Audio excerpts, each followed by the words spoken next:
नमस्कार, आप सभी का स्वागत मिड डे प्राइम में। आपके साथ मैं हूं मुकुल शर्मा।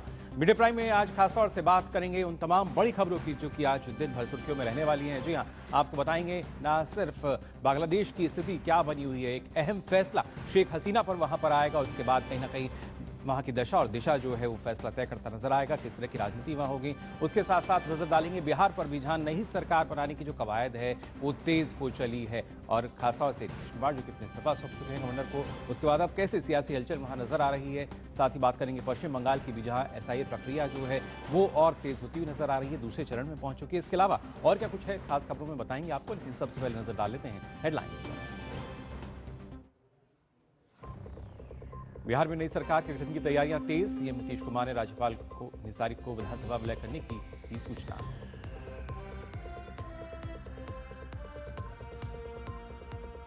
दिल्ली धमाका मामले में गिरफ्तार आमिर राशिद अली को कोर्ट ने 10 दिन की रिमांड में भेजा। धमाके की साजिश में आत्मघाती हमलावर उमर के साथ शामिल था आमिर राशिद।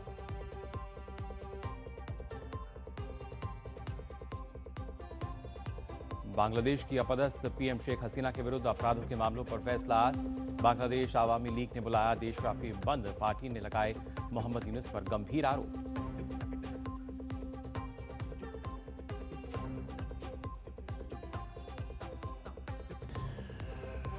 और शतरंज विश्व कप में अर्जुन रैकेसी भारत की आखिरी उम्मीद। आज क्वार्टर फाइनल में चीन के ग्रैंडमास्टर वेई यी के साथ होगा मुकाबला।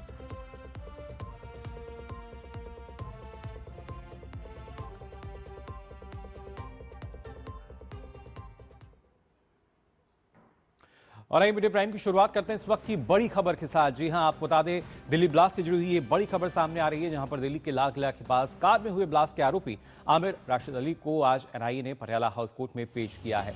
इस वक्त की बड़ी खबर आपके साथ साझा कर रहे हैं, जहां पर एनआईए को आमिर की 10 दिन की रिमांड मिल गई है। दिल्ली ब्लास्ट में इस्तेमाल हुई i20 कार का मालिक है आरोपी आमिर राशिद अली, जिसके लिए अब गिरफ्तारी हो चुकी है और एनआईए को रिमांड मिली है इसकी। धमाके की साजिश में आत्मघाती हमलावर उमर के साथ आमिर राशिद अली शामिल था। भारी सुरक्षा के बीच आमिर को कोर्ट में लेकर पहुंची एनआईए और यहां पर एनआईए को आमिर की जो रिमांड है वो मिल चुकी है। ब्लास्ट में जो दिल्ली धमाका हुआ था, इसमें जो कार जिसका इस्तेमाल हुआ था वो कार राशिद की थी यहां पर। और खासतौर से 10 नवंबर को ये पूरा जो हमने देखा था क्या स्थिति बनी थी। इस ब्लास्ट के बाद से लगातार जो जांच एजेंसियां हैं वो खोज में जुटी हुई थी। एनआईए ने आमिर राशिद अली को पटियाला हाउस कोर्ट में पेश किया, जहां पर रिमांड जो है 10 दिन की रिमांड मिली है और जाहिर तौर पर और जो पूछताछ है वो इस दौरान की जाएगी। दिल्ली ब्लास्ट केस, जहां पर एनआईए को 10 दिन की रिमांड मिली है आमिर राशिद अली की, जो कि उन्हें बताया गया है इस पूरे हमले में खासतौर से वो कार जिसमें धमाका हुआ था। इस वक्त की बड़ी खबर आपके साथ साझा कर रहे हैं, जो कार जिसमें धमाका हुआ था i20 कार, उसका मालिक है आमिर राशिद अली, जिसे एनआईए ने पटियाला हाउस कोर्ट में पेश किया और उसके बाद 10 दिन की रिमांड जो है वो एनआईए को अब मिली है।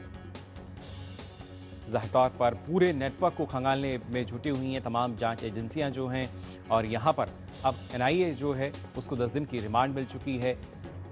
आमिर अली जो कि इस कार का मालिक था, 10 दिन की रिमांड पर है अब एनआईए की, और देखना होगा और क्या कुछ पुख्ता जानकारी जो है वो निकल कर सामने आती है। जिस तरीके से लगातार ये जो पूरा नेटवर्क है हमने देखा था, तमाम जांच एजेंसियां इसकी जांच में जुटी हुई हैं, हर एक एंगल से लगातार जांच की जा रही थी। और कैसे फरीदाबाद से दिल्ली की बात की जाए, देश के अलग अलग हिस्सों की बात की जाए, पूरा जो नेटवर्क है इसके तार कहाँ कहाँ फैले हुए हैं, उन तमाम तारों को जड़ से उखाड़ने की कोशिश, और उसी में काफ़ी महत्वपूर्ण माना जा रहा है जिस तरीके से अब एनआईए को 10 दिन का आमिर की जो रिमांड मिली है। उम्मीद की जा रही है कि और ज़्यादा जानकारी जो है वो यहाँ पर अब मिल पाएगी। वो i20 कार जिस कार में धमाका हुआ था 10 तारीख को लाल किले के पास, वो कार आमिर की है। और हमने देखा था इससे पहले किस तरीके से पुलिस ने अलग अलग जगहों पर छापेमारी भी की थी, जांच लगातार की जा रही थी। लेकिन फिलहाल अब 10 दिन की जो रिमांड है वो यहां पर मिली है। भारी सुरक्षा के बीच आमिर को कोर्ट लेकर पहुंची है एनआईए, जिसके बाद अब आपको बता दें 10 दिन की जो रिमांड है वो मिल चुकी है एनआईए को।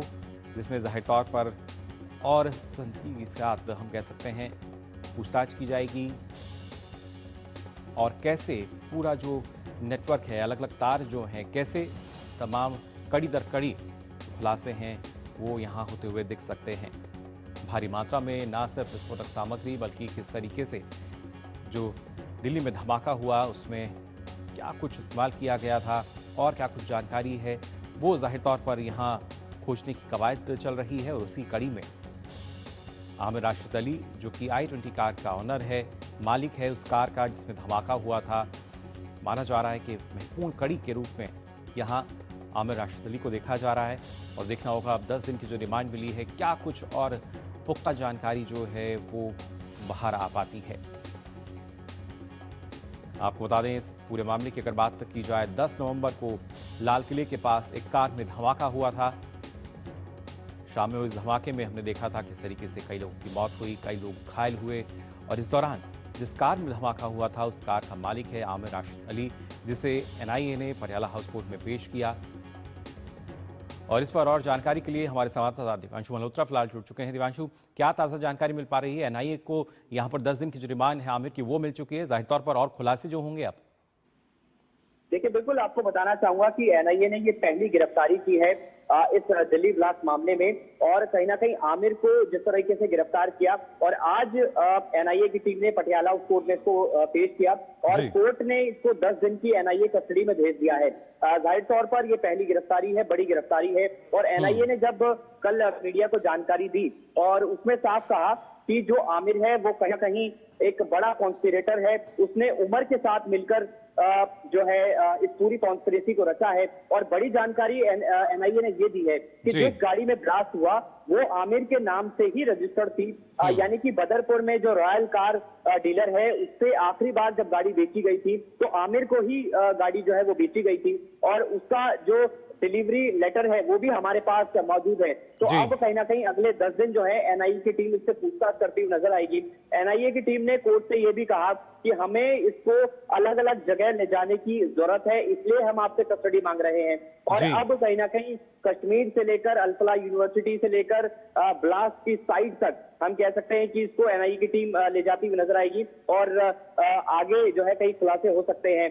एनआईए को ये भी इस बात का शक है कि सिर्फ आमिर ही नहीं बल्कि कुछ और भी उमर के लॉजिस्टिक प्रोवाइडर जो है वो फिलहाल सक्रिय हो सकते हैं।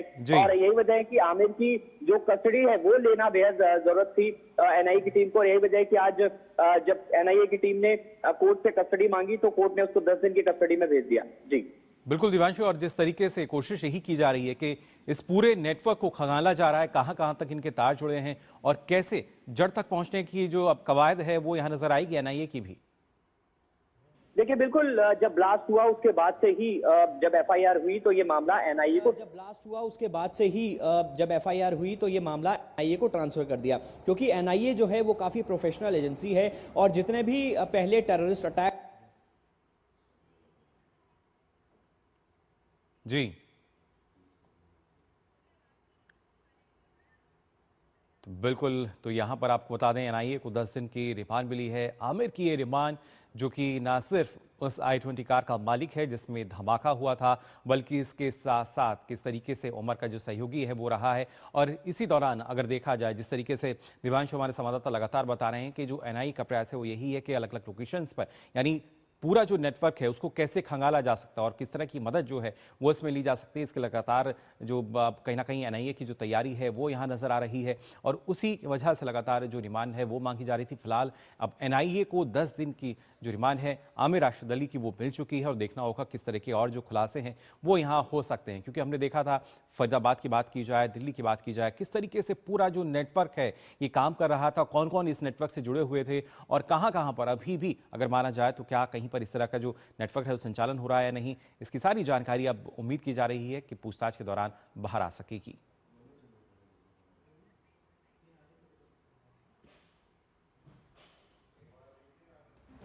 और आइए मीडिया प्राइम में अब आगे बढ़ते हैं, बात कर लेते हैं बिहार की, जहां पर नई सरकार बनाने की जो कवायद है तेज होती जा रही है। आपको बता दें बिहार में सरकार गठन की तैयारियां तेज हो चली हैं। नीतीश कुमार ने राजभवन जाकर राज्यपाल आरिफ मोहम्मद खान से मुलाकात की। सीएम ने राज्यपाल को 19 तारीख को विधानसभा विलय करने की सूचना दी, जिसके बाद नई सरकार बनाने का मार्ग पूरी तरह से साफ हो जाएगा। इससे पहले नीतीश कुमार के नेतृत्व में कैबिनेट की आज आखिरी बैठक हुई। बैठक के बाद जेडीयू नेता अशोक चौधरी ने कहा कि आज मंत्रिमंडल भंग कर दिया गया है और जल्द ही नया मंत्रिमंडल बनेगा। तो आज नीतीश की आज की आखिरी कैबिनेट बैठक हुई, जिसके बाद वो राज्यपाल से मिले और साथ ही साथ 19 तारीख को बताया कि ये किस तरीके से विलय होगा और खासतौर से नई सरकार बनने की जो प्रक्रिया है उसमें और तेजी होती नजर आ रही है।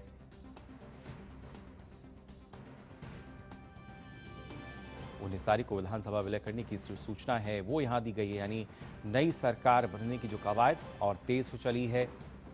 आखिर और क्या कुछ जानकारी है, कब नई सरकार का जो शपथ ग्रहण है वो हो सकता है और किस तरीके से, क्योंकि लगातार सियासी हलचल जो है हमने देखा किस तरीके से तेज होती नजर आई। आज यहाँ आखिरी कैबिनेट की बैठक हुई, तो इसके साथ साथ कल हम देखेंगे बीजेपी की भी एक अहम बैठक यहाँ पर होनी है और उसके साथ साथ अगर देखा जाए सियासी हलचल तेज होती हुई नजर आती है। लेकिन फिलहाल आज की अगर बात की जाए तो यहाँ पर हमने देखा नीतीश कुमार ने, जिन्होंने आज अपनी आखिरी कैबिनेट की बैठक की और उसके साथ साथ राजभवन जाकर राज्यपाल से भी मुलाकात की।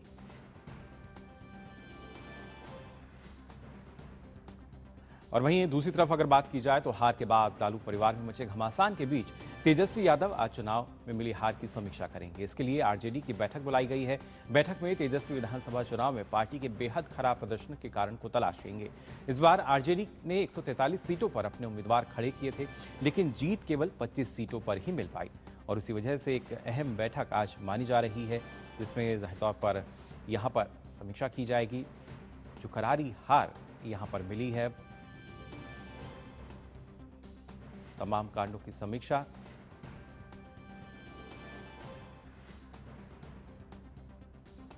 और खासतौर से केंद्रीय मंत्री गिरिराज सिंह ने बिहार चुनाव में खराब प्रदर्शन के बाद आरजेडी और कांग्रेस को घेरा है। गिरिराज सिंह ने कहा कि लोकतंत्र में परिवारवाद खत्म होने का समय आ गया है। उन्होंने राहुल गांधी पर तंज कसते हुए कहा कि राहुल गांधी के नेतृत्व में कांग्रेस एक नया इतिहास रच रही है। प्रधानमंत्री जी तो चुनाव के पहले ही कह दिया था कि चुनाव के बाद लालू जी का परिवार ही बिखर जाएगा। परिवारवाद को अब लोकतंत्र में खत्म होने का समय आ गया। कांग्रेस अब खात्मे की ओर है। कांग्रेस आज राहुल गांधी के नेतृत्व में शायद एक नया इतिहास बना रहा है। तो सुना आपने गिरिराज सिंह को, जिनका सीधे तौर पर यही कहना कि लोकतंत्र में जो परिवारवाद है उसके खत्म होने का समय आ चुका है और खासतौर से आरजेडी में जिस तरीके से पारिवारिक कलह चल रही है वो भी किसी से छिपी नहीं है फिलहाल। और क्या कुछ ताज़ा स्थिति बनी हुई है, इसके लिए आइए रुख कर लेते हैं। हमारे संवाददाता मधुरेश नारायण हमारे साथ जुड़ चुके हैं। मधुरेश, जानना चाहेंगे आपसे, नई सरकार बनने की जो कवायद है, अगर पहले उसकी बात की जाए तो तेज हो चली है, क्या कुछ जानकारी?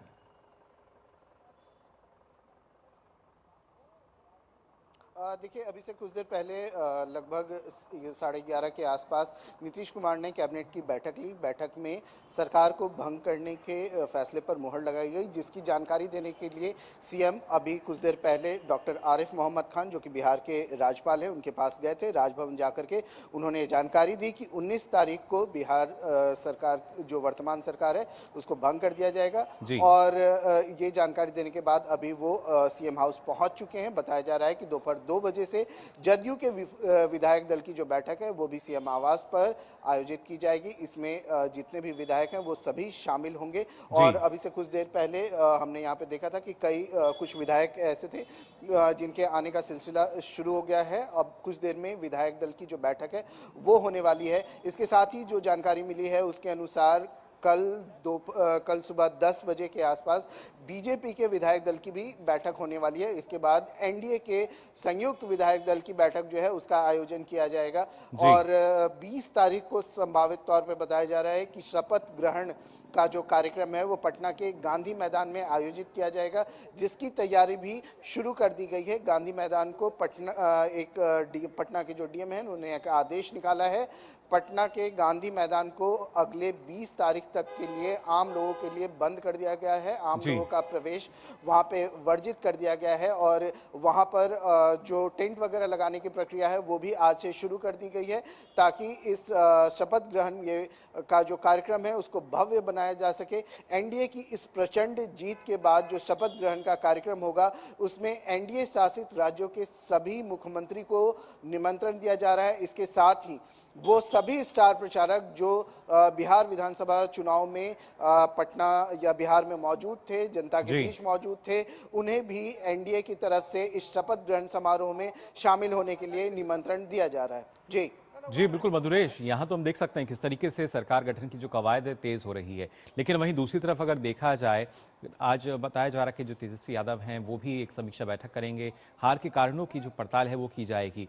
और उस पर हमने देखा था गिरिराज सिंह ने भी एक तंज कसा था कि अब लोकतंत्र में परिवारवाद खत्म हो रहा है और पारिवारिक कलह जो है लालू प्रसाद यादव के परिवार की वो अब छिपती हुई नजर नहीं आ रही है।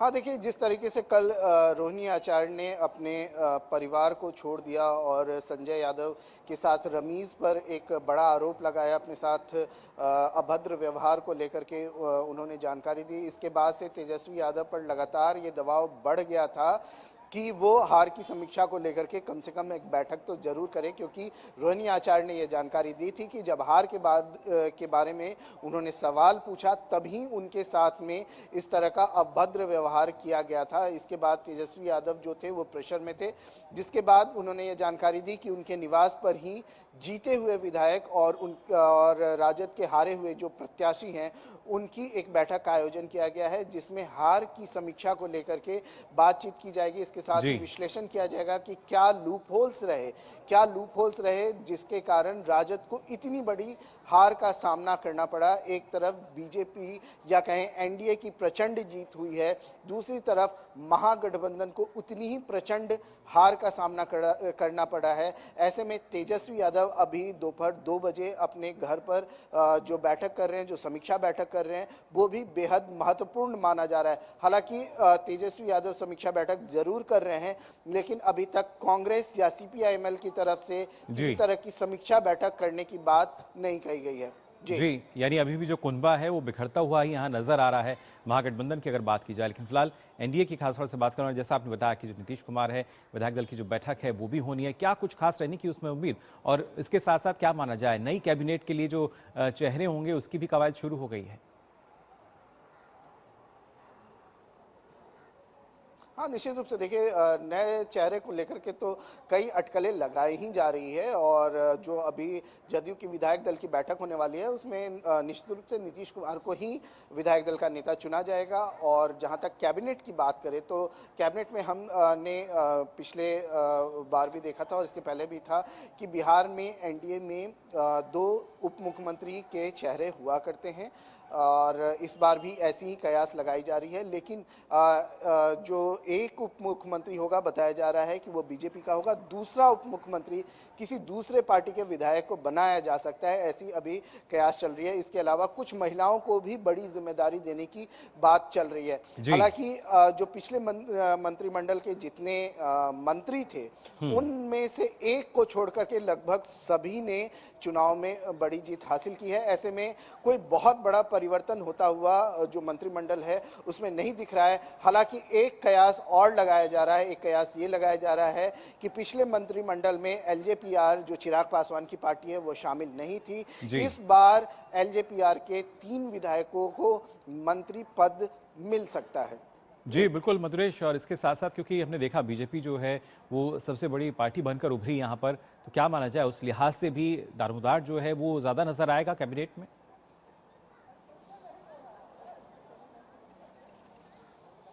हाँ, निश्चित रूप से देखिए, इसके पहले जो 2020 का जो चुनाव हुआ था उसमें जो सबसे बड़ी पार्टी थी वो राजद थी। हालांकि गठबंधन बीजेपी और जदयू का होने के कारण जो सरकार थी वो एनडीए की बनी थी। लेकिन इस बार अलोन पार्टी के रूप में भी बीजेपी सबसे बड़ी पार्टी के रूप में है। ऐसे में समझा ये भी जा रहा है कि जदयू को कुछ और बड़ी जिम्मेदारी, बीजेपी को कुछ और बड़ी जिम्मेदारी मिल सकती है। बीजेपी के कुछ और नए चेहरे को मंत्रिमंडल में शामिल किया जा सकता है। अभी तक जो जानकारी मिल रही है, सूत्रों के हवाले से जो जानकारी मिल रही है, मुख्यमंत्री के अलावा मुख्यमंत्री के साथ 31 लोगों को मंत्री पद की शपथ 20 तारीख को दिलवाई जा सकती है। हालांकि वो मंत्री कौन होंगे, इसके नाम की पुष्ट जो सूचना होगी वो तो 20 तारीख को ही शायद मिल पाएगी। चलिए, बिल्कुल फिलहाल खबर यही कि 20 तारीख को जो नई सरकार की कवायद की हम बात कर रहे हैं, शपथ ग्रहण समारोह होगा और नए कैबिनेट के चेहरे जो हैं वहां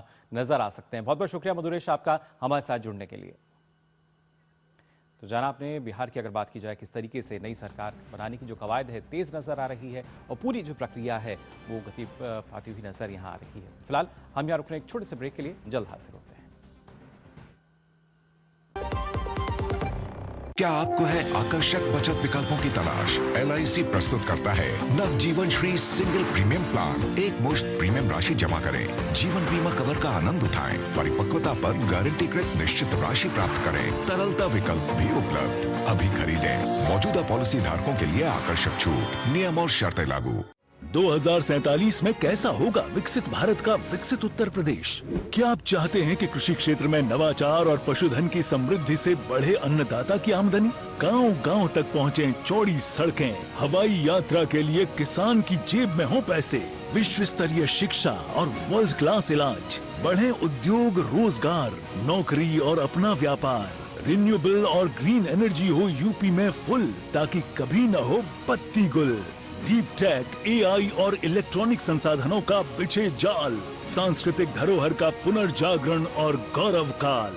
क्या आप चाहते हैं ऐसा उत्तर प्रदेश? अगर हाँ तो उठाइए मोबाइल, QR कोड को स्कैन करें और पोर्टल samarthuttarpradesh.up.gov.in पर लिखकर या बोलकर दर्ज कराएं सुझाव।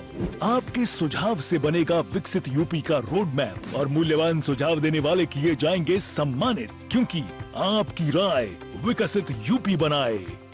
25 लाख का हॉस्पिटल बिल है, इतने पैसे कहाँ से आएंगे? पैसों की चिंता आप मत कीजिए पापा। मैम, सर का हेल्थ इंश्योरेंस क्लेम अप्रूव हो गया है। आप? पॉलिसी बाजार। हेल्थ इंश्योरेंस क्लेम में हमेशा आपके साथ। पॉलिसी बाजार, 1 करोड़ का हेल्थ इंश्योरेंस सिर्फ 550 रुपए महीने से शुरू। ब्रेक के बाद आप सभी का एक बार फिर स्वागत। आप देख रहे हैं मिड डे प्राइम और आइए बात कर लेते हैं पश्चिम बंगाल की, जहां पर SIR के दूसरे चरण में अब प्रवेश कर लिया गया है। गणना प्रपत्र वितरित करने के बाद BLO ने फॉर्म वापस लेना शुरू कर दिया है। आयोग ने सूचित किया है कि राज्य के 7,66,37,000 मतदाताओं में से रविवार रात 8 बजे तक 7,61,00,000 एनुमरेशन फॉर्म वितरित किए जा चुके हैं। प्रतिशत के हिसाब से देखें तो एनुमरेशन फॉर्म वितरण की दर 99.42% है और अब तक फॉर्म जमा करने के बाद 94,27,000 फॉर्म BLO द्वारा ऐप में दर्ज किए गए हैं, जिसकी प्रतिशत दर 7.8% है। तो पश्चिम बंगाल में SIR प्रक्रिया जो है तेज होती नजर आ रही है। दूसरा चरण जहां पर हमने देखा किस तरीके से करीब 7,61,00,000 एनुमरेशन फॉर्म जो हैं वो यहाँ पर अब आए हैं और खासतौर से इसकी जो वितरण दर है वो भी 99.42% अभी तक दर्ज की गई है। और वहीं दूसरी ओर अगर देखें तो पश्चिम बंगाल में शिक्षक नियुक्ति घोटाला एक बार फिर सुर्खियों में है। विपक्ष के नेता शुभेंदु अधिकारी घोटाले को लेकर आज कॉल रिकॉर्डिंग सहित पूरी जानकारी उन्होंने प्रवर्तन निदेशालय को देंगे। दरअसल शुभेंदु अधिकारी ने रविवार को SSC भर्ती परीक्षा में फिर से धांधली के गंभीर आरोप लगाते हुए दावा किया कि जेल में बंद तृणमूल कांग्रेस के एक विधायक ने फिर से पैसों के बदले भर्ती कराने की कोशिश की है। इस आरोप के साथ शुभेंदु अधिकारी ने एक ऑडियो क्लिप भी जारी की। शुभेंदु अधिकारी का दावा है कि तृणमूल कांग्रेस के विधायक जीवन कृष्ण साहा जेल से ही शिक्षक भर्ती प्रक्रिया में पैसे का लेन देन नियंत्रित कर रहे हैं। शुभेंदु ने नंदीग्राम के हरिपुर में जो ऑडियो क्लिप सुनाई है, ऑडियो में एक महिला की आवाज़ कह रही है कि शिक्षक की नौकरी के लिए कुल 15,50,000 रुपये जुटा लिए गए हैं, जबकि पुरुष की आवाज़ में जवाब आता है, मैं जल्द ही जेल से बाहर आ जाऊंगा, बाकी सबका समाधान कर दूंगा। शुभेंदु का दावा है कि पुरुष की आवाज़ जीवन कृष्ण साहा की है। वहीं तृणमूल ने कहा है कि अगर इनके पास ठोस जानकारी है तो जांच एजेंसी को सौंपे। शुभेंदु आज कॉल रिकॉर्डिंग सहित पूरी जानकारी प्रवर्तन निदेशालय को देंगे। 2023 में CBI ने जीवन कृष्ण को पहले गिरफ्तार किया था और अगस्त 2025 में ED ने फिर से घोटाले के आरोप में उनको हिरासत में लिया था।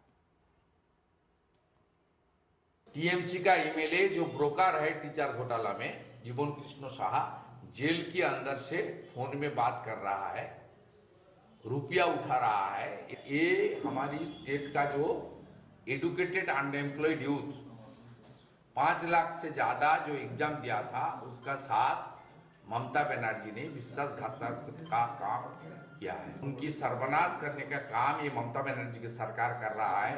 हर क्षेत्र में रिक्रूटमेंट में इतना स्कैम घोटाला बंगाल में हो रहा है, मंत्री जेल जा रहा है और जेल ममता बनर्जी का कंट्रोल में है। वहां से किस तरीके से लोग जेल से भी ऑपरेट कर रहा है, इसका खुलासा भी किया। तो जेल से भी जो घोटाला है लगातार उसको ऑपरेट किया जा रहा है, ये आरोप बीजेपी को देखना होगा किस तरीके से जांच में और कुछ खुलासा होता है या नहीं। आगे बढ़ते हैं, बात करते हैं कर्नाटका की, जहां की बीदर में गन्ना किसान अपनी मांगों को लेकर पिछले 5 दिनों से लगातार धरने पर बैठे हैं। किसानों का ये प्रदर्शन कर्नाटक सरकार में मंत्री ईश्वर खरे के दफ्तर के बाहर चल रहा है। उनकी मांग है कि गन्ने की कीमत कम से कम 3200 रुपये प्रति टन तय की जाए। किसान मंत्री से मिलकर अपनी बात रखना चाहते हैं, लेकिन ईश्वर खंडरे अब तक धरना स्थल पर नहीं पहुंचे हैं। इसी वजह से किसानों में नाराजगी बढ़ती जा रही है। राज्य किसान संघ और संयुक्त किसान मोर्चा के नेतृत्व में धरना जारी है और किसानों का साफ कहना है कि जब तक उनकी मांग नहीं मान ली जाती, आंदोलन आगे और तेज होगा।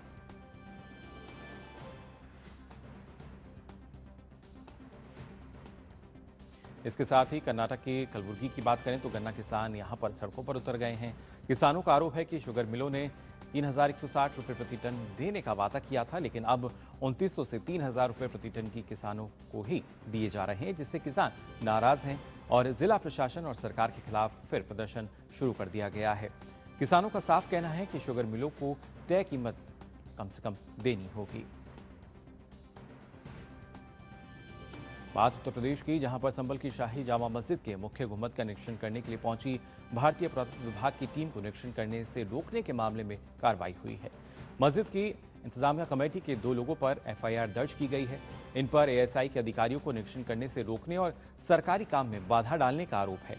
ये घटना 8 अक्टूबर की है, जब संभल कोतवाली क्षेत्र में खासतौर से यहाँ पर स्थित जामा मस्जिद में सरकारी कार्य पूरा न होने के कारण एएसआई की टीम को वापस लौटना पड़ा था। पुलिस अधीक्षक कृष्ण कुमार बिश्नोई ने एएसआई के मेरठ मंडल से पत्र मिलने के बाद इंतजामिया कमेटी के 2 लोगों के खिलाफ एफआईआर दर्ज करने की जानकारी दी। जनपद संभल में 24 नवंबर 2024 को हुई हिंसा के बाद में जो केंद्रीय संरक्षित स्मारक है, जिसको जामे मस्जिद के नाम से जाना जाता है, उसके सुपरिटेंडेंट है, जिसको देखरेख करने का कार्य है वो मेरठ मंडल से किया जाता है एएसआई के। उनके द्वारा तहरीर प्राप्त हुई थाना हाजा पे, जिसमें उनके द्वारा बताया गया कि उनके द्वारा कई बार यहाँ पे माननीय उच्च न्यायालय के आदेश के बाद में यहाँ पे सफाई और रखरखाव का कार्य वो किया जाता रहा है, लेकिन उनको बार बार यहाँ आने पे गाली गलौज और अभद्रता का सामना करना पड़ता है। हाफिज नाम का व्यक्ति, उसको हिरासत में लिया गया और एक दूसरा कासिफ नाम का व्यक्ति है। इन लोगों के द्वारा बार बार इनके साथ अभद्रता की जाती है, इसलिए इसमें अभियोग पंजीकृत किया गया है और अभियोग पंजीकृत कर विधिक कार्रवाई को सुनिश्चित किया जा रहा है। केंद्रीय गृह एवं सहकारिता मंत्री अमित शाह की अध्यक्षता में हरियाणा के फरीदाबाद में उत्तरी क्षेत्र परिषद की 32वीं बैठक का शुभारंभ हुआ। इस बैठक में हरियाणा के मुख्यमंत्री नायब सिंह सैनी, दिल्ली की मुख्यमंत्री रेखा गुप्ता, हिमाचल प्रदेश के मुख्यमंत्री सुखविंदर सिंह सुक्खू, जम्मू कश्मीर के मुख्यमंत्री उमर अब्दुल्ला और खासतौर से राजस्थान के मुख्यमंत्री भजन लाल, जम्मू कश्मीर के उपराज्यपाल मनोज सिन्हा, लद्दाख के उपराज्यपाल कविंदर गुप्ता और दिल्ली के उपराज्यपाल विनय सक्सेना सहित कई केंद्रीय और राज्य मंत्री मौजूद हैं। बैठक की शुरुआत दिल्ली बम धमाके में मारे गए लोगों के लिए मौन रखकर की गई। बैठक में आंतरिक सुरक्षा, राज्यों के मुद्दों और क्षेत्रीय विकास पर चर्चा होगी। अगस्ता वेस्टलैंड हेलीकॉप्टर घोटाले के आरोपी क्रिश्चियन मिशेल के भारत यूएई प्रत्यार्पण संधि के प्रावधान को अवैध घोषित करने की मांग वाली याचिका को दिल्ली हाईकोर्ट ने खारिज कर दिया है। 2018 में दुबई से प्रत्यार्पित कर भारत लाए गए मिशेल की दलील थी कि भारतीय एजेंसियां भारत यूएई प्रत्यार्पण संधि के अनुच्छेद 17 का प्रयोग नहीं कर सकती, जो मुख्य अपराध जिसके लिए प्रत्यार्पण की मांग की गई थी और इससे जुड़े अन्य अपराधों के लिए भी भारत में मुकदमा चलाने की अनुमति देता है। याचिका में कहा गया था कि यह प्रत्यार्पण संधि की धारा 21 का उल्लंघन करता है, जो भारत को प्रत्यार्पित व्यक्ति के खिलाफ अन्य अपराधों के लिए मुकदमा चलाने से रोकती है।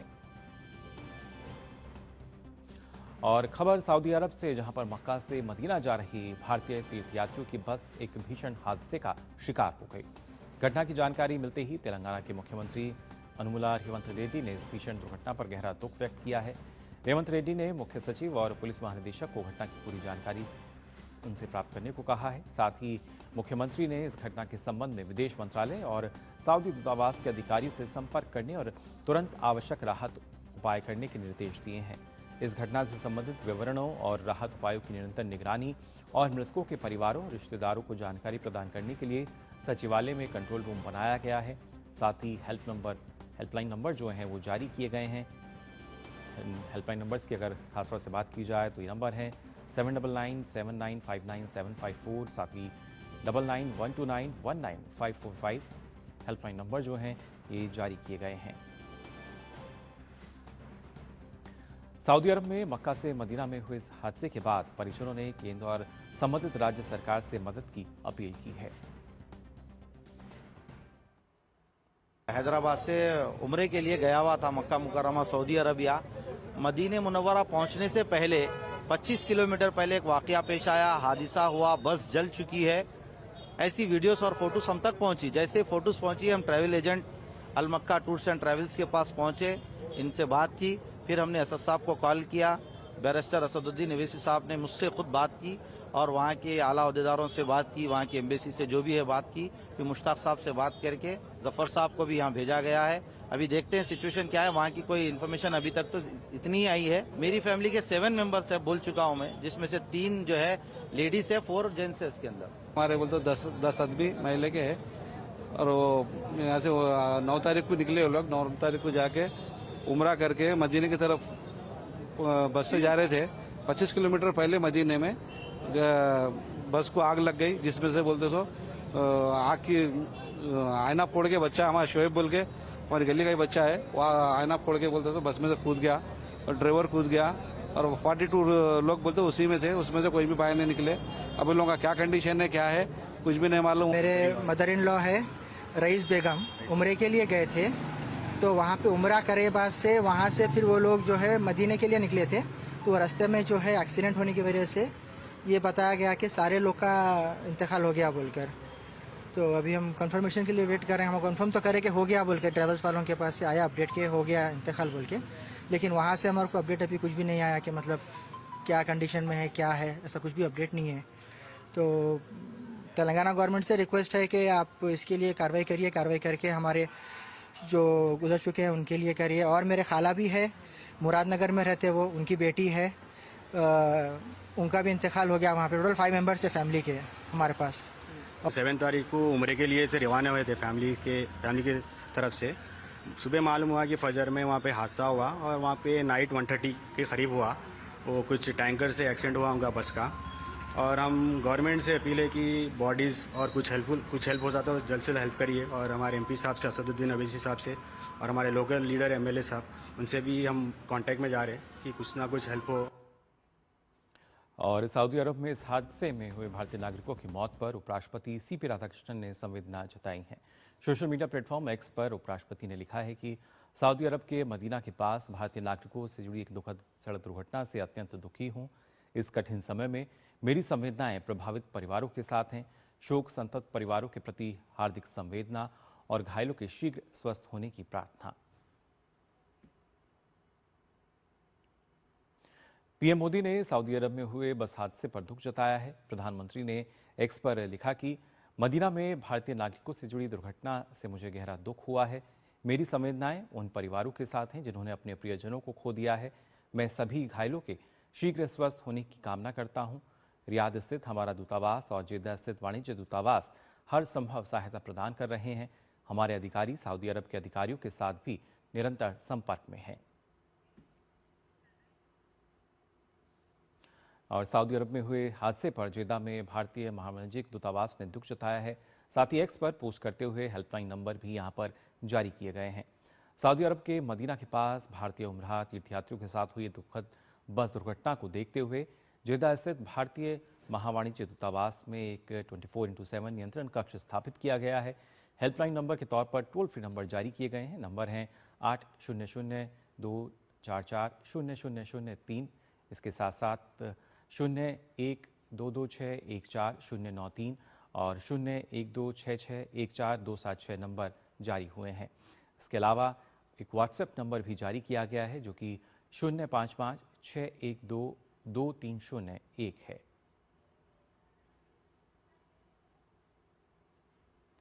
सऊदी अरब के मदीना में हुए हादसे पर विदेश मंत्री डॉक्टर एस जयशंकर ने शोक व्यक्त करते हुए एक्स पर लिखा कि सऊदी अरब के मदीना में भारतीय नागरिकों के साथ हुई दुर्घटना से गहरा सदमा पहुंचा है।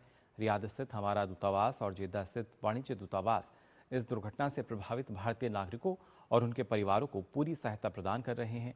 शोक संतप्त परिवारों के प्रति हमारी गहरी संवेदना, घायलों के शीघ्र स्वस्थ होने की प्रार्थना करता हूं। और फिलहाल मिड डे प्राइम में हम यहां रुक रहे हैं एक छोटे से ब्रेक के लिए, जल्द हाजिर होते हैं। पढ़ता है, खेलता है, झूलता उछलता है, दौड़ता कभी कभी दौड़ कराता है, आगे आगे बढ़ता है इंडिया, अमूल दूध पीता है इंडिया। क्या आपको है आकर्षक बचत विकल्पों की तलाश? LIC प्रस्तुत करता है नवजीवन श्री सिंगल प्रीमियम प्लान। एक मुश्त प्रीमियम राशि जमा करें, जीवन बीमा कवर का आनंद उठाएं, परिपक्वता पर गारंटीकृत निश्चित राशि प्राप्त करें, तरलता विकल्प भी उपलब्ध। अभी खरीदें। मौजूदा पॉलिसी धारकों के लिए आकर्षक छूट, नियम और शर्तें लागू। कौन है जो जोड़े देश को? विकसित भारत का विकसित भारत।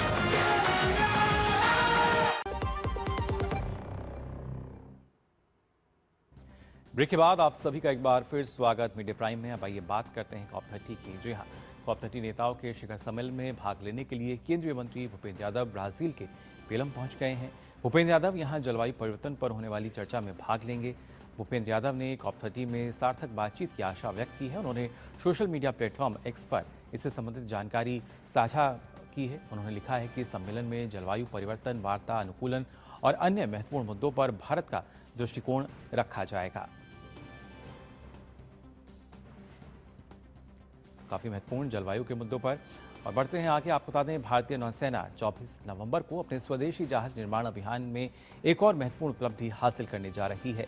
मुंबई स्थित नौसेना डॉकयार्ड में माहे श्रेणी के पहले anti submarine warfare shallow watercraft यानी ASW/SWC INS माहे को औपचारिक रूप से शामिल किया जाएगा। कोचिन शिपयार्ड लिमिटेड द्वारा निर्मित ये जहाज 80% से अधिक स्वदेशी सामग्री से बनाया गया है। साथ ही INS माहे को आत्मनिर्भर भारत पहल की दिशा में एक बड़ी उपलब्धि माना जा रहा है, जो भारतीय नौसेना की तकनीकी दक्षता, डिजाइन और स्वदेशी युद्धपोत निर्माण में बढ़ती आत्मनिर्भरता को दर्शाता है। ब्रिटेन की लेबर पार्टी की सरकार ने शरणार्थियों के लिए नियम काफी सख्त करने का फैसला लिया है।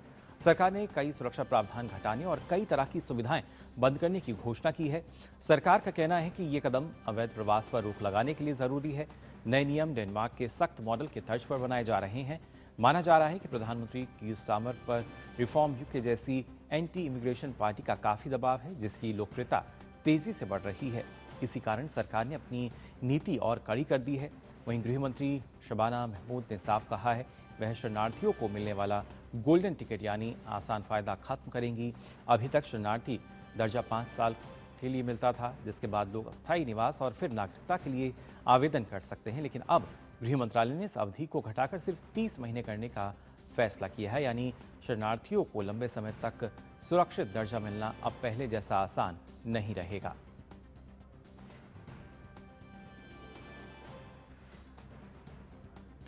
अमेरिकी राष्ट्रपति डोनाल्ड ट्रंप ने लगभग 200 खाद्य, कृषि और फार्म उत्पादों पर आयात शुल्क में बड़ी कटौती की घोषणा की है। आपको बता दें, इससे भारतीय मसाला व्यापारियों और चाय उत्पादकों को बड़ा फायदा होने वाला है। ये निर्णय अमेरिका में बढ़ती घरेलू चिंताओं के बीच लिया गया है, जहां वाशिंगटन की व्यापार बाधाओं से जुड़ी कीमतों में वृद्धि हो रही है। ये टैरिफ में छूट भारत के $1 बिलियन अमेरिकी डॉलर से अधिक के कृषि निर्यात को प्रभावित करेगी। संशोधित सूची में कई प्रमुख भारतीय निर्यात उत्पाद शामिल हैं, जिससे निर्यातकों को प्रतिस्पर्धात्मक लाभ मिलने की उम्मीद है। और अब आइए अब बात करते हैं मिड डे प्राइम में खेल जगत की खबरों की भी। आपको खास तौर से बता दें, फिरे विश्व कप के क्वार्टर फाइनल में ग्रैंड मास्टर अर्जुन एरिगेसी एकमात्र भारतीय उम्मीद बचे हैं। आज क्वार्टर फाइनल में एरिगेसी का सामना खासतौर से यहां चीन के ग्रैंड मास्टर वेई से होगा। अब तक शानदार फॉर्म दिखा रहे हरिकृष्णा को आखिरकार 5वें दौर के टाई ब्रेक गेम में मैक्सिको के जॉस मार्टिनेज अक्तारा के हाथों शिकस्त मिली। नॉकआउट स्पर्धा में अपने से बेहतर रेटिंग वाले तीसरे खिलाड़ी को हराने के बाद हरिकृष्णा के पास सेमीफाइनल में पहुंचने और उसके बाद शीर्ष 3 स्थानों में जगह बनाकर अगले वर्ष के कैंडिडेट्स टूर्नामेंट में स्थान सुनिश्चित करने का मौका होगा। पुर्तगाल ने अपने अंतिम वर्ल्ड कप क्वालिफायर मुकाबले में आर्मेनिया को 9-1 से हराकर फीफा विश्व कप 2026 के लिए क्वालिफाई कर लिया है। ये पुर्तगाल का लगातार 7वां विश्व कप होगा। रोबर्टो मार्टिनेज की टीम ने क्रिस्टियानो रोनाल्डो की गैर मौजूदगी में शानदार प्रदर्शन किया। अगले साल होने वाले विश्व कप में जगह पक्की करने के लिए पुर्तगाल को जीत की जरूरत थी और टीम ने इसे 2 हैट्रिक की मदद से बेहद प्रभावशाली अंदाज में हासिल किया। एक हैट्रिक ब्रूनो फर्नांडिस ने और दूसरी हैट्रिक युवा जोआओ नेवेस ने लगाई।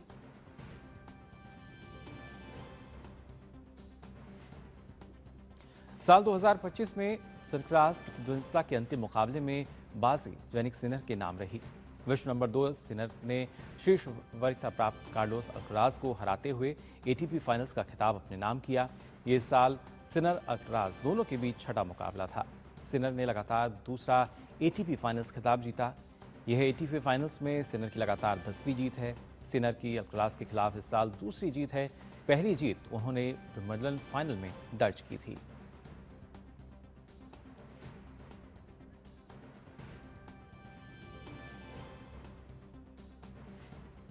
भारतीय तीरंदाज कुशल दलाल ने लक्समबर्ग में GT open indoor world series के पुरुष कंपाउंड वर्ग का खिताब जीत लिया है। कुशल ने, आपको बता दें, पूर्व विश्व नंबर 1 तीरंदाज अमेरिका के स्टीफन हेंसेन को डबल शूटआउट में हराकर स्वर्ण पदक जीता। इससे पहले सेमीफाइनल में कुशल ने विश्व चैंपियन फ्रांस के निकोलस जेरार्ड को हराया था। भारत के गणेश मणिरत्नम तिरुमुरु ने अंडर 21 पुरुष कंपाउंड वर्ग में कांस्य पदक जीता। विश्व मुक्केबाजी का फाइनल 2025 की शुरुआत भारतीय मुक्केबाजों के लिए बेहतरीन रही। नोएडा के शहीद विजय सिंह पथिक स्पोर्ट्स कॉम्प्लेक्स में खेले जा रहे टूर्नामेंट में भारतीय मुक्केबाज मीनाक्षी, प्रीति, अंकुश और नरेंद्र ने अपने अपने वर्ग में जीत दर्ज करते हुए सेमीफाइनल में जगह बनाकर पदक पक्का कर लिया है। विश्व चैंपियनशिप लिवरपूल 2025 की स्वर्ण पदक विजेता मीनाक्षी ने 48 किलोग्राम वर्ग में, आप बता दें, यहाँ पर कजाकिस्तान की बोल्ट अखबोटा के खिलाफ जीत दर्ज की। वहीं प्रीति ने 54 किलोग्राम भार वर्ग में उज्बेकिस्तान की पूर्व युवा विश्व चैंपियन निगिना उक्तामोवा को हराया। अंकुश फंगल ने 80 किलोग्राम भार वर्ग में जापान के गो बाकाया के खिलाफ जीत हासिल की। नरेंद्र बेरवाल ने 90+ किलोग्राम भार वर्ग में यूक्रेन के एंड्री खलित्स्की को हराया। और आइए बात करते हैं भारतीय कुश्ती को लेकर, जहां हमेशा से ओलंपिक और एशियन गेम्स में बेहतर प्रदर्शन करती हुई आई है। यही नहीं, युवा जोश नए पहलवानों को भी मंच देता रहा है। इसी युवा जोश की तस्दीक पहलवान नवीन और ज्ञानेंद्र हैं, जिन्होंने नई दिल्ली में आयोजित हुई 74वीं इंटर सर्विसेज चैंपियनशिप में ग्रीको रोमन वर्ग में अपना पहलवानी का दम भरते हुए स्वर्ण पदक अपने नाम किया। इन दोनों से एक खास बात की हमारे संवाददाता नारायण सिंह ने। नई दिल्ली के केदार जाधव इंडोर स्टेडियम में 74वीं इंटर सर्विसेज रेसलिंग चैंपियनशिप का समापन हुआ और यहाँ शानदार प्रदर्शन हमारे आर्म फोर्सेस के जो रेसलर हैं, पहलवान हैं, उन्होंने दिखाया। इस वक्त हमारे साथ 2 गोल्ड मेडलिस्ट हैं, नवीन जिन्होंने 130 केजी ग्रेको रोमन में गोल्ड जीता और ज्ञानेंद्र ने 60 केजी ग्रेको रोमन में गोल्ड मेडल जीता। नवीन, शानदार आपका करियर रहा है रेसलिंग में, अगर देखा जाए तो 16 साल का करियर रहा और इस बार आपने यहीं से गोल्ड मेडल जीत के संन्यास भी ले लिया, तो किस तरह से देखते हैं अपने पूरे सफ़र को आप? सर, ये सफ़र बहुत अच्छा रहा और जो मैं सैयदजाता मेरे गुरुजी हैं कुलदीप कोच साहब, उन्होंने ही मेरे को जो पहलवान बनाया, यहाँ तक मोटिवेशन किया सर्विसेज से नेशनल में, फिर नेशनल से इंटरनेशनल ट्रायल में और अपने देश के लिए मैं कंट्री के लिए खेला, वहाँ पे अच्छा प्रदर्शन रहा सर। 16 साल मैंने लगातार नेशनल लेवल की परफॉर्मेंस को बरकरार रखा। गोल्ड मेडल लिए मैंने नेशनल में, 10-11 मेरे गोल्ड मेडल हैं, 3-4 सिल्वर मेडल है सर। और इंटरनेशनल लेवल पे सर मेरा इंडोर एशियन गेम्स में सिल्वर मेडल, एशिया चैम्पियनशिप में ब्रॉन्ज मेडल और 2 बार सर मैं एशियन गेम्स 2018 जकार्ता और 2022 चाइना में फिर पहले से रही सर मेरी। और रैंकिंग टूर्नामेंट में 3 बार 4 बार सर मेरे ब्रॉन्ज मेडल और सिल्वर मेडल। इसके साथ सर मैंने यहाँ पे आज इंटर सर्विसेज थी, इसमें गोल्ड मेडल लिया और कुश्ती से सर संन्यास ले लिया। सफ़र अच्छा था सर। तो बहुत ही एक बोलते शानदार नोट पे नवीन ने अपने कैरियर को एक गोल्ड मेडल के साथ अलविदा कहा और बहुत बड़ी उपलब्धियां रही और देश के लिए जो उन्होंने किया है। और हमारे साथ जो दूसरे रेसलर हैं ज्ञानेंद्र भी हैं। ज्ञानेंद्र, बधाई आपको, गोल्ड मेडल जीता आपने इस इंटर सर्विसेज रेसलिंग चैंपियनशिप में। तो किस तरह से देखते हैं कि जो सेना है, सेना के जो पहलवान हैं, किस तरह से देश का नाम रोशन कर रहे हैं और लगातार बड़े इवेंट में सेना का काफ़ी ज़्यादा संख्या में उनके पहलवान नज़र आते हैं। देखो सर, सेना में सबसे पहले डिसिप्लिन है, डिसिप्लिन में रहते हैं अपने, और उधर हम पूर्ण प्रैक्टिस करते हैं एसआई में।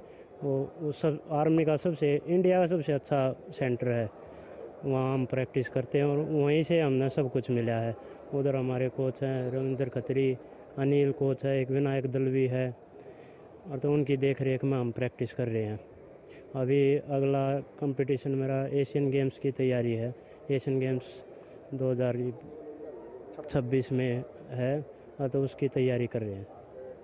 ज्ञानेंद्र, ओवरऑल आप देखते हैं कि 4 टीमें थी, 2 आर्म फोर्सेस की थी, 2 आर्मी की थी और 1 नेवी की और एयरफोर्स की। तो किस तरह का कंपटीशन यहाँ ना, कितना मुश्किल रहा यहाँ पर गोल्ड मेडल जीतना आपके लिए? देखो सर, इधर कंपटीशन बहुत टफ रहता है, क्यों ट्रॉफी का भी वो रहता है, प्रेशर बहुत रहता है, इस कंपटीशन का बहुत ज़्यादा प्रेशर रहता है। अतः इससे बहुत कुछ सीखने को मिला, हमने इस प्रेशर से निकल गए, कुश्ती निकालनी, अतः बहुत कुछ सीखने को मिलता है। जी बिल्कुल, जैसा ज्ञानेंद्र ने कहा, नवीन ने कहा कि बहुत ज़्यादा प्रेशर रहता है, क्योंकि जो आर्म फोर्सेस के सबसे बेस्ट रेसलर, बेस्ट पहलवान यहाँ पर आते हैं और यही कारण है कि जो एक आपको अच्छा एक्सपोजर मिलता है, जिसकी वजह से जो आर्म फोर्सेस के पहलवान हैं न केवल नेशनल स्टेज पर बल्कि अंतर्राष्ट्रीय स्तर पर भी उनका बेहतरीन प्रदर्शन होता है। और यही कारण है कि आर्म फोर्सेस से हमको काफ़ी बड़े खिलाड़ी देखने को मिलते हैं। कैमरा पर्सन सनी कालरा के साथ नारायण सिंह, डीडी न्यूज़, दिल्ली। और आइए खेल जगत की खबरों के बाद नजर डालते हैं आपकी स्वास्थ्य से जुड़ी यानी सेहत से जुड़ी कुछ खबरों पर भी। खासतौर से गर्भाशय के मुख यानी ग्रीवा का कैंसर यानी कैंसर सर्विक्स महिलाओं में होने वाला एक आम कैंसर है।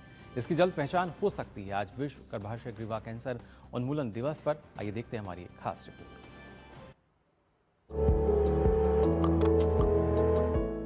महिलाओं में प्रजनन अंगों के कैंसर के मामले बढ़ रहे हैं। उन्हीं में से एक है बच्चेदानी के मुख का कैंसर यानी कैंसर सर्विक्स। गर्भाशय के मुख के कैंसर के विषय में जागरूकता बढ़ाने के उद्देश्य से हर वर्ष 17 नवंबर को मनाया जाता है विश्व गर्भाशय ग्रीवा कैंसर उन्मूलन दिवस। गर्भाशय के मुख या ग्रीवा का कैंसर यानी कैंसर सर्विक्स महिलाओं में होने वाला एक आम कैंसर है। लगभग 70% मामलों में इसका कारण HPV यानी ह्यूमन पैपिलोमा वायरस का संक्रमण होता है। सर्वाइकल कैंसर, जो कि गर्भाशय के मुंह का कैंसर जिसको बोलते हैं आम भाषा में, वो बहुत ही कॉमन, मतलब one of the most common cancers है इंडिया में अदर देन ब्रेस्ट कैंसर। और इसका कारण, मुख्य कारण जो है ये है HPV इन्फेक्शन। लक्षण ये है कि अगर आपको पानी आ रहा हो जो बदबूदार हो और जिसमें खून मिक्स्ड हो, ब्लड मिक्स्ड हो, या आपका जो है पीरियड्स जो है वो इरेगुलर हो गया हो, कभी भी महीना आ रहा हो, या संबंध बनाने पे महीना आना, तो ये होते हैं लक्षण कि सर्वाइकल कैंसर हो सकता है। ज़रूरी नहीं है ये लक्षण कि 100% हम कहें कि ये सर्वाइकल कैंसर्स में भी ही होता है, लेकिन एक बार इसका जांच करवाना ज़रूरी है कि ये किस कारण से हो रहा है। HPV वायरस का संक्रमण, असुरक्षित यौन संबंध, एक से अधिक व्यक्ति से शारीरिक संबंध बनाना, रोग प्रतिरोधक क्षमता कम होना, अंग प्रत्यारोपण के बाद इम्यूनोसप्रेसेंट लेना, धूम्रपान करना या लगातार लंबे समय तक गर्भ निरोधक गोलियों का प्रयोग करना, ये सभी कारक कैंसर सर्विक्स के खतरे को बढ़ाते हैं। HPV के संक्रमण से बचाव किया जा सकता है। साथ ही कैंसर सर्विक्स के लिए महिला को समय समय पर जांच करवानी चाहिए। वैक्सीनेशन जो है वो टीनेज में शुरू होती हैं, तो आप 9 से 14 इयर्स तक हम कहते हैं कि बहुत अच्छा टाइम है देने का, क्योंकि उसमें जो है बच्चे में वो प्रतिक्रिया अच्छी रहती है कि वैक्सीन की रिस्पांस अच्छी रहे। उसके अलावा भी 26 साल तक भी हम कहते हैं दे दो, और 26 साल तक भी नहीं लिए तो 45 इयर्स तक वैक्सीनेशन ली जा सकती है। जल्द पहचान के लिए नियमित रूप से पैप स्मीयर की जांच करवानी चाहिए। असामान्य लक्षणों के प्रति जागरूकता और सतर्कता कैंसर सर्विक्स से बचाव और इसके खतरे को कम करने का प्रभावशाली उपाय है। किरण भारद्वाज, डीडी न्यूज। और बात कर लेते हैं दिल्ली में चल रहे अंतर्राष्ट्रीय व्यापार मेले की, जहां पर आजमगढ़ की साड़ियां आकर्षण का केंद्र बनी हुई हैं। तो वहीं एक जिला एक उत्पाद के तहत भी अलग अलग उत्पाद जो हैं प्रदर्शित किए जा रहे हैं। और क्या खास है अंतर्राष्ट्रीय व्यापार में, बता रहे हैं हमारे संवाददाता गिरीश निशान अपनी इस खास रिपोर्ट। दिल्ली के भारत मंडपम में 44वां भारत अंतर्राष्ट्रीय व्यापार मेला चल रहा है। इस बार मेले की थीम एक भारत श्रेष्ठ भारत रखी गई है। भारत मंडपम में चल रहे अंतर्राष्ट्रीय व्यापार मेले में काफी संख्या में प्रदर्शक अपने उत्पादों को प्रदर्शित कर रहे हैं। यहाँ महिला उद्यमी भी काफी संख्या में देखी जा सकती हैं।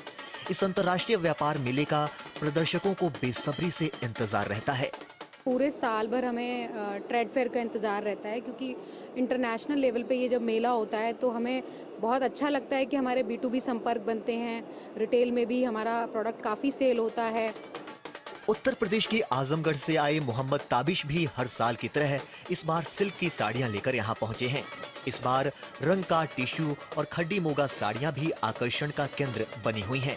इनमें काफी ऐसी भी साड़ियां देखी जा सकती हैं जिन्हें हाथ से बनाने में करीब 6 महीने से ज्यादा का समय भी लग जाता है। साल 2025 का जो है रंग का टिश्यू एंड खड्डी मोगा पे लाए हैं। इस बार थोड़ा सा डिफरेंट है। अगर आपको मैं बताऊं तो ये जो साड़ियाँ होती हैं हमारी टोटल हैंडलूम बेस्ड होता है, और इसका जो टाइम टेकिंग प्रोसेस होता है थोड़ा सा कॉम्प्लिकेटेड होता है, थोड़ा सा टाइम टेकिंग होता है। लेकिन जो चीज़ बन के आती है सामने, तो फिर जो सामने वाला जो साड़ी को लेने वाला होता है, जो पहनने वाला होता है, उसकी तबीयत खुश हो जाती है, क्योंकि इसकी जो फिनिशिंग और इसकी जो क्वालिटी और इसका जो लुक होता है बहुत ही आउटस्टैंडिंग आता है। एक जिला एक उत्पाद के तहत प्रदर्शक उत्पादों को प्रदर्शित कर रहे हैं। इसके अलावा काफी प्रदर्शक प्राकृतिक उत्पादों को भी नए तरीके से पेश कर रहे हैं। ऑल ओवर इंडिया कुछ ऐसे सेलेक्टेड लोकेशंस हैं जो GI अप्रूव्ड हैं, ठीक है। तो उसमें मुजफ्फरनगर एक आता है, तो वहाँ मुजफ्फरनगर से हम लोग वन डिस्ट्रिक्ट वन प्रोडक्ट जैसे होता है, तो वहाँ से हम जैगरी को प्रमोट करते हैं ज़्यादातर। अंतर्राष्ट्रीय व्यापार मेले में हर दिन राज्य दिवस समारोह की भी धूम देखने को मिल रही है। रविवार को हरियाणा ने भी अपना राज्य दिवस समारोह मनाया। इसमें कलाकारों ने रंगारंग सांस्कृतिक कार्यक्रम पेश किए। मेले में हर दिन सांस्कृतिक कार्यक्रमों का भी आयोजन हो रहा है। मेले के पहले 5 दिन व्यापारी वर्ग के दर्शकों के लिए रखे गए हैं, जबकि आम जनता इस मेले का दीदार 19 नवंबर से कर सकेगी। कैमरामैन आनंद कुमार के साथ गिरीश निशाना, DD न्यूज, दिल्ली। तो फिलहाल के लिए मिड डे प्राइम में बस इतना ही, लेकिन आपको बता दें लगातार देश दुनिया की तमाम जो बड़ी खबरें हैं वो आपके साथ हम साझा कर रहे हैं। क्या कुछ खास खबरें हैं, और ख़ासतौर से आज की जो तमाम जो बड़ी खबरें हैं वो हमने आपके साथ यहाँ साझा की।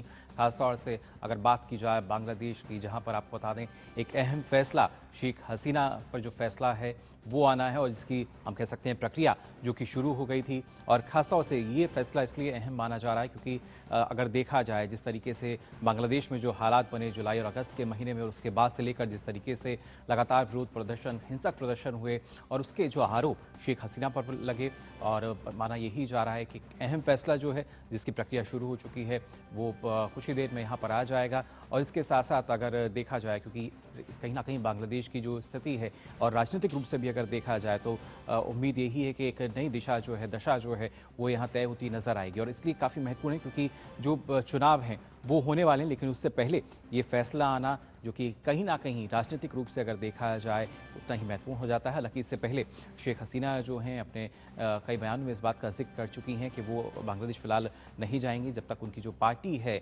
उसको वहाँ पर मंजूरी नहीं मिलती। हमने देखा था किस तरीके से जबरदस्त प्रधानमंत्री शेख हसीना जो खासतौर से जुलाई अगस्त महीने में वहाँ पर जिस तरीके से युवाओं ने प्रदर्शन किए थे, हिंसक रूप उन प्रदर्शनों ने लिया था, और उसके साथ साथ देखना था कि क्या कुछ अहम फैसला जो है वो आएगा।